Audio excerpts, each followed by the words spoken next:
Welcome to a new edition of the Neon Jazz interview series with Brazilian jazz trombonist and educator Felipe Brito.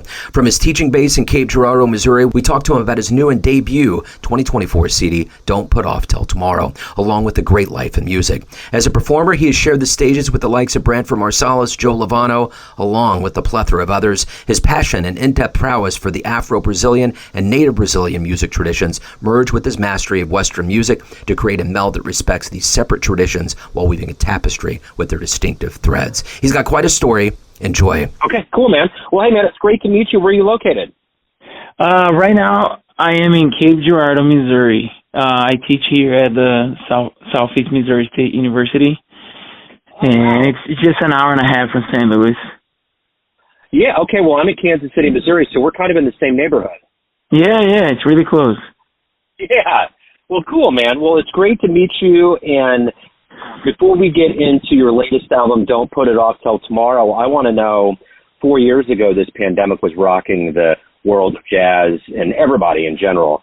You know, we were knee-deep in it. How did you ultimately get through that time period? How did it change the way that you approach things now?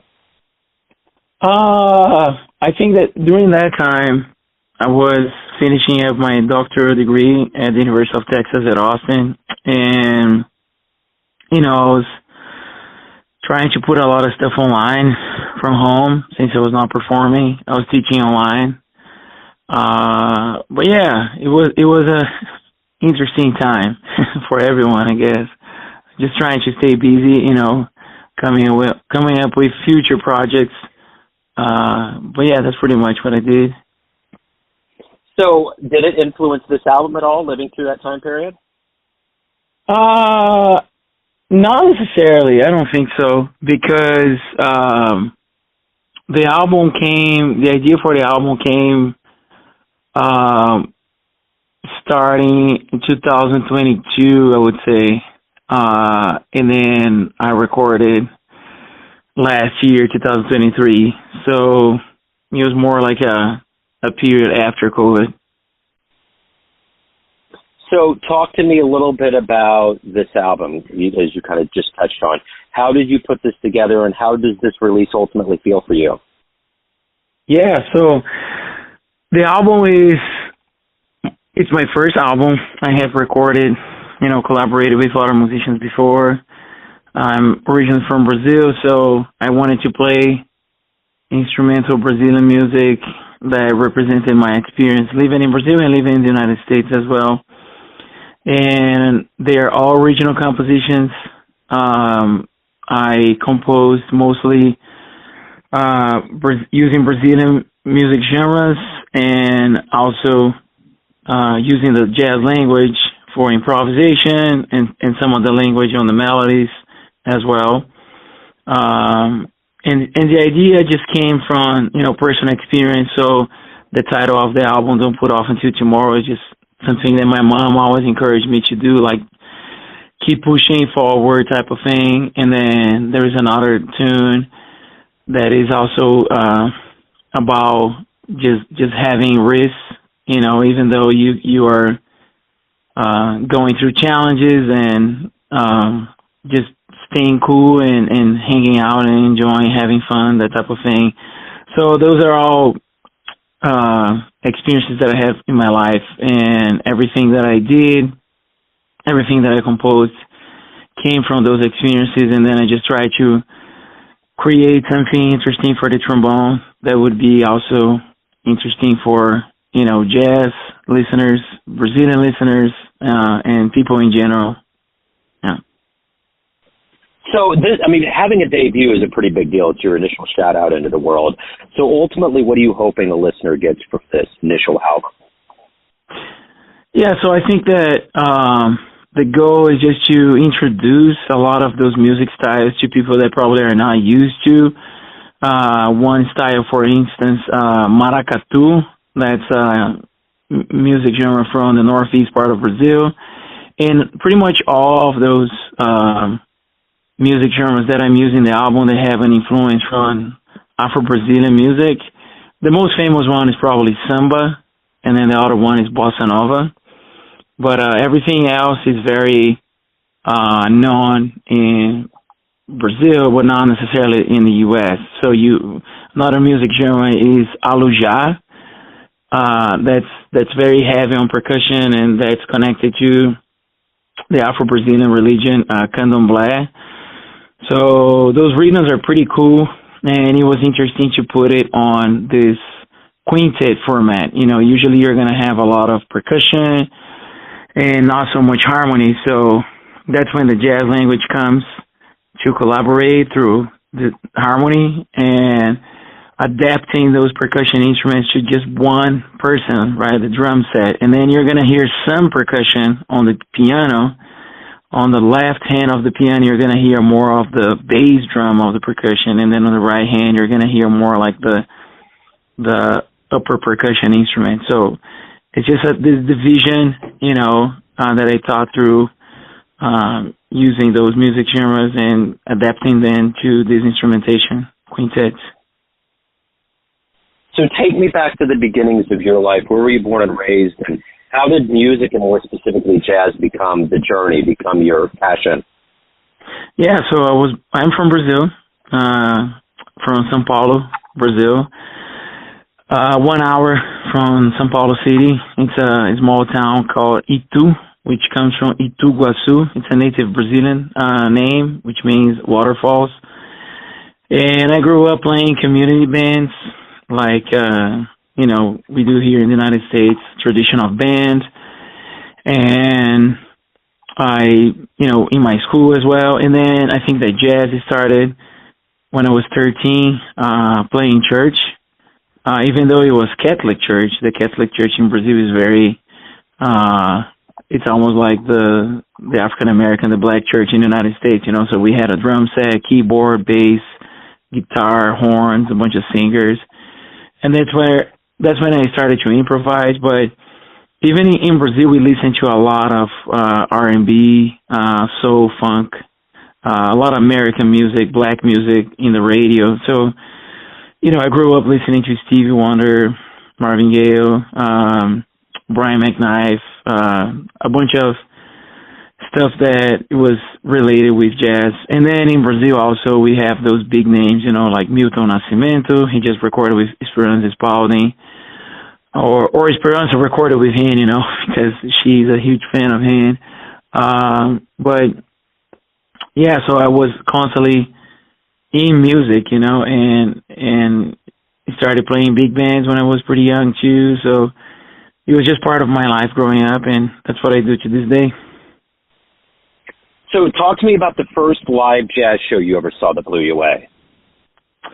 Wow. I probably would go back to the big band from São Paulo, Mantiqueira. They are super, super famous in Brazil, and they collaborated with Jazz Lincoln Center. Winton played in one of their records as well. And I think the first time that I saw was like 16, and just blew me away about the arrangements, just the level of performance and how every single musician was engaged on stage and giving, it was just like creativity melting from the sound of their horns and their instruments. So that for me was pretty amazing. And I remember that performance. I remember that I wanted to be doing that. At that point I already knew that I wanted to be a musician, but that was very impactful in my life for sure. Yeah. So what do you like the best about being a professional musician? What is it that gets you up every day, that motivates you, that helps you evolve and do the best you can? Yeah, I think that my students, being a college professor here at Southeast Missouri State, the students look up to me a lot. And I'm a person of, a lot of discipline. I have a lot of discipline to do everything in my life. I like to wake up early, exercise, and start practicing, and then I teach all day. But I'm always trying to be creative, always trying to put myself out there, collaborating with other musicians, helping the community here in Cape Girardeau, Missouri, creating partnerships with venues in town to bring live music, bring other musicians from St. Louis, Memphis, Nashville, Chicago to the scene, so the people here in town can can watch those concerts. And, I'm always like trying to put myself in situations that are challenging, and you're probably not going to see a lot of trombone players doing that. So, just trying to be better. I think that's what motivates me, just trying to collaborate with other people and just having fun doing my craft. So what have you learned over the years from the elders of jazz that you in turn teach to the younger students and the younger jazz players out there? Yeah, I think that when I was in Cleveland, I learned a lot from several musicians that performed with Clark Terry, people that perform with people that are not here anymore, Miles. And for me, it's always respect. Listening back to the trajectory and the career that people had in the past, and just trying to follow that path, in my way, but trying to get inspired by that. And that's what I try to do with my students, is to be active and just, be as creative as possible, but looking to those other musicians that came before me and just getting that inspiration from that, So why do you love jazz? I think that the answer is because jazz allows me to do things that I cannot do through classical music, for example. I always went to school for classical music, and I was always working on jazz and Brazilian music, commercial music as well, taking lessons and classes here and there. But for me, doing both, one is a complement of another. If I have to do a recital playing classical music, not necessarily it's going to have the same freedom of expression that I can have with jazz music. So I'm also very thankful, for jazz, because there were times in my life that I didn't have a lot of work in classical music, and jazz always took care of me. That famous phrase, if you take care of music, music will take care of you. And since I was a kid, jazz has been great, helping. And I'm trying to do this vessel of connecting and giving the same way that jazz does it for me. So I love the creativity aspect and the collaboration with other people and having this freedom of expression,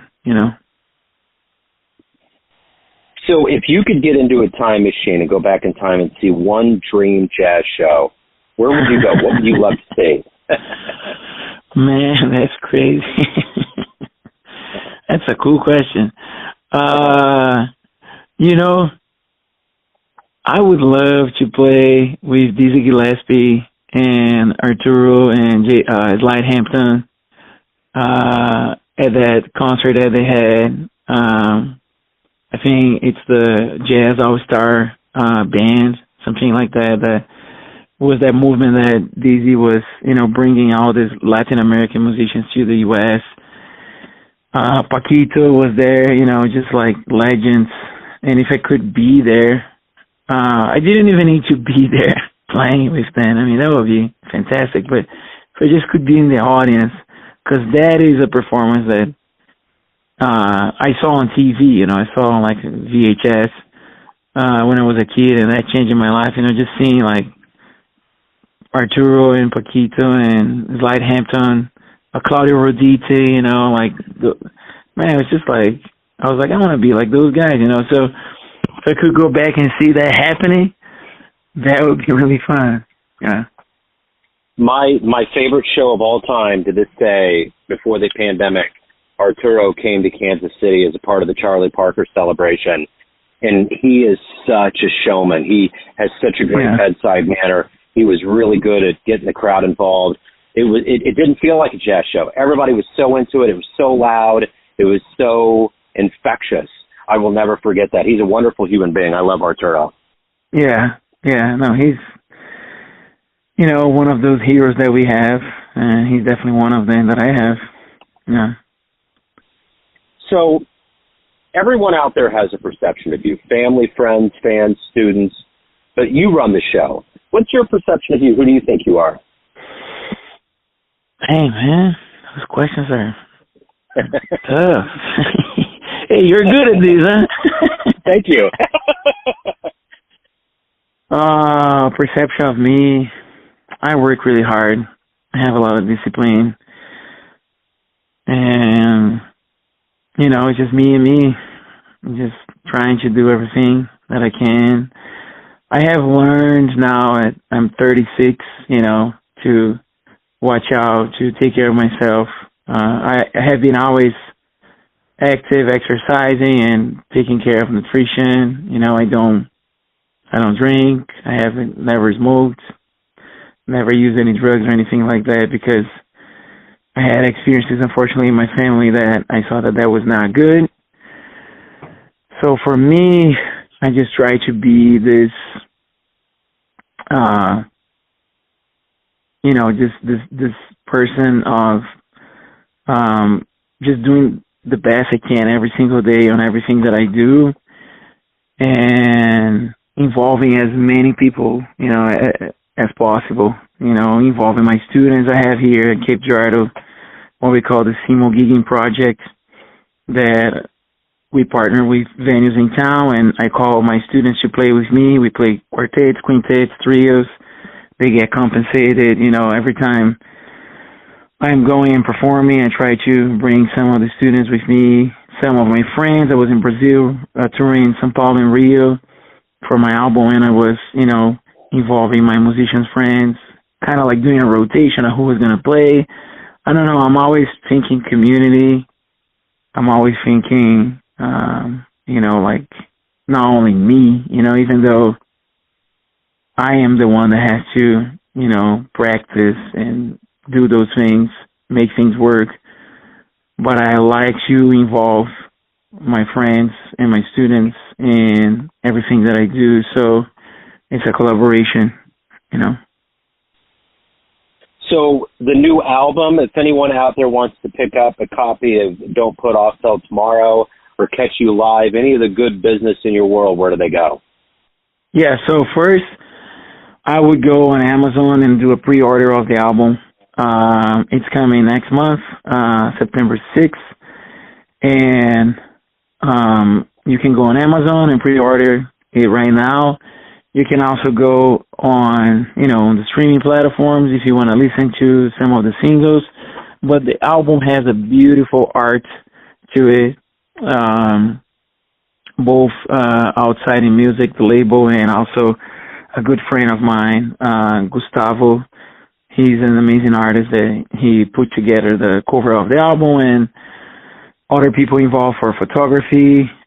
So I would say just go on Amazon and pre-order. And then if you want to see, right now in Cape Girardeau on August 24th, I have my show for the debut of the album at Scout Hall. It's a venue here in town. And I will be doing a few performances throughout the year. So the best thing is to just go on my website, check out the dates, see where I'm playing. And, hopefully I'm going to go to Europe in March to do a tour there in Germany and Austria.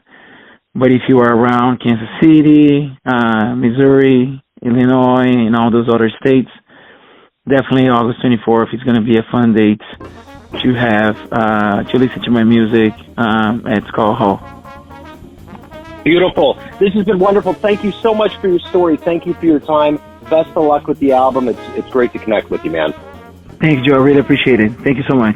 Thanks for listening and tuning in to another Neon Jazz interview, where we give you a bit of insight into the finest players and minds in Brazil, Kansas City, and spots all over the world, giving fans all that jazz. If you want to hear more Neon Jazz interviews, you can find us on Spotify and Apple Podcasts. Subscribe to us at YouTube, and for everything Neon Jazz, go to theneonjazz.blogspot.com. Until next time, enjoy the jazz, my friends.